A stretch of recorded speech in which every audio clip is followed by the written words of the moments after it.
Evet, evet, bir yeniye hepiniz hoş geldiniz.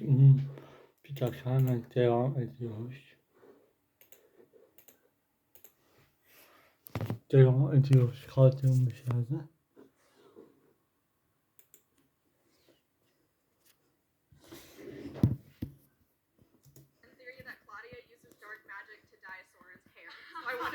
Sanıyorum.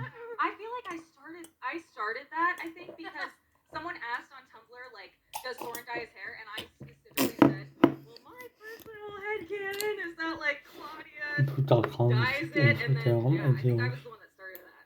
He's amazing. I would love to believe that, yes. I wouldn't be surprised at all we dye each other's hair. Yeah, and it's tips. Yeah. Canımız kesiyor galiba, evet. Hello, human fella.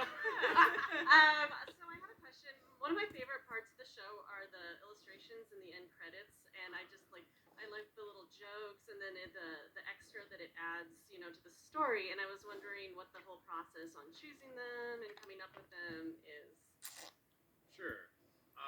So first of all, we love the end credit images. Part of why they're there for a couple of reasons. One reason is to make the end credits worth watching, and there's so many people who make this show what it is, and they don't all get the credit they deserve, and so we want the audience to see their names every episode and see the names of all the actors and all the animators and all the artists and engineers and people who work to bring it to life. So the credits are really important to us, and the audience is really important to us. So we want the show to be full of details and clues and jokes that smart members of the community and people who care and are paying attention are rewarded for paying attention.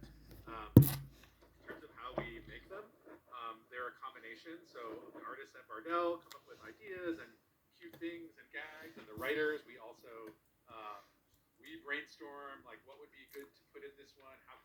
What would be a couple of things, and then we ultimately have a group discussion about like, well, what are going to be ultimately the 6 images for this episode? And we want there to be a mixture of things that are funny and cute, and also things that are kind of giving maybe even like a spotlight on this is an important prop or something you should have been paying attention to. And then in some cases clues, like I think at the end of season 3, you can see Corvus following their trail. End of season 1. Spoiler. No, I don't know. This guy. End of season 5, I don't know.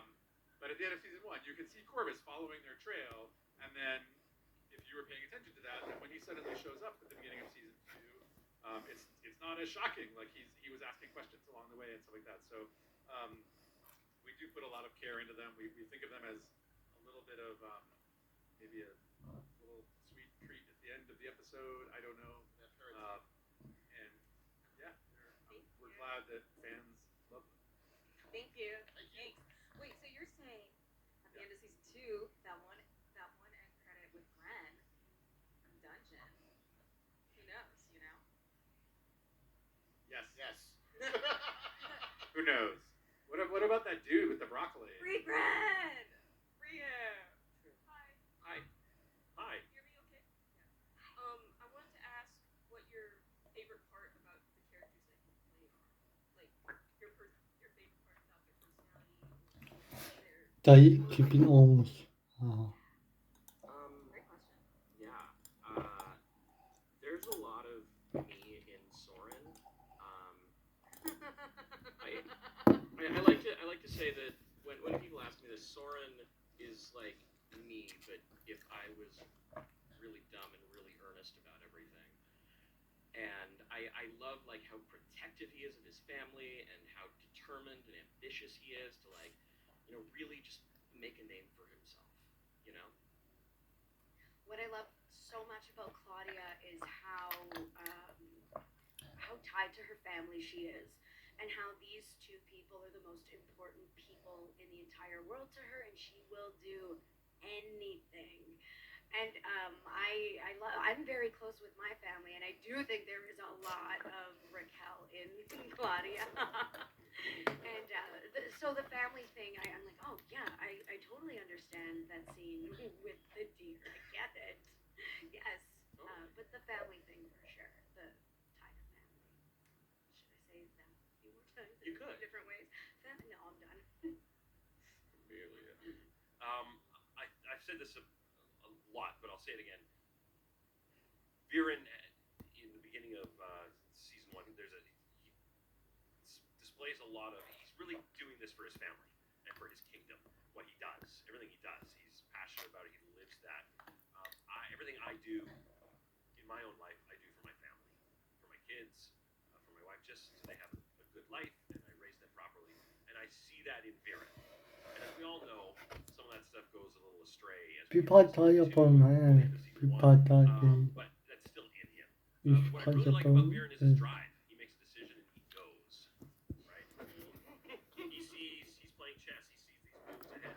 He makes those choices. I'm terrified of things, so I don't make choices very easily. And so I admire that about the character. Here's what I'm going to do, and he does it. Thank you. Thank you. Thank you. Thank you. Hi. Hi. Well, we've seen human Rayla as a disguise, but now that the show is heading into Zadia, is there any chance we're gonna see an elf Callum? I think I might have promised this on social media at some point. Like I might have, and I think once you tweet something, you're pretty much committed to it, right? It's a law then. Yeah. So I don't know if that's a good answer, but Sounds like a yes to me. Thank you.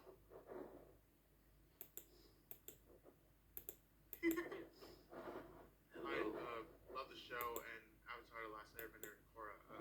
I was wondering, during season 2, there was that Council of the Kingdoms, and one of the small leaders had like 2 monks, and I was wondering if any of the lead characters or any other characters, if there would be more branching out with LGBTQIA like situations and stuff like that. let's see. So, I mean, the answer is like, yeah.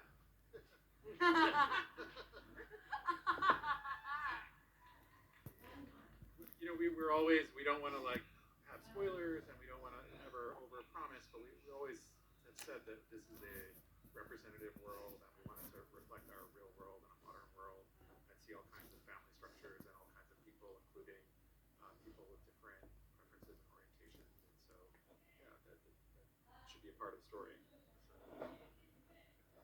Thank you. Whoa. Yeah. Yeah. Noise. Thank you. So I just want to say I love everyone on the cast.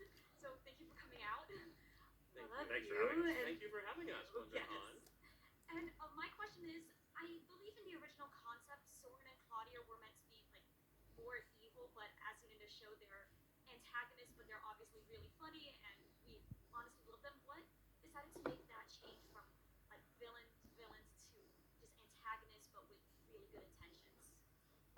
I think some of it was concepts are concepts, and they're trying to capture like a moment or a feeling of a specific thing that's happening, and we always knew that it was going to be funny.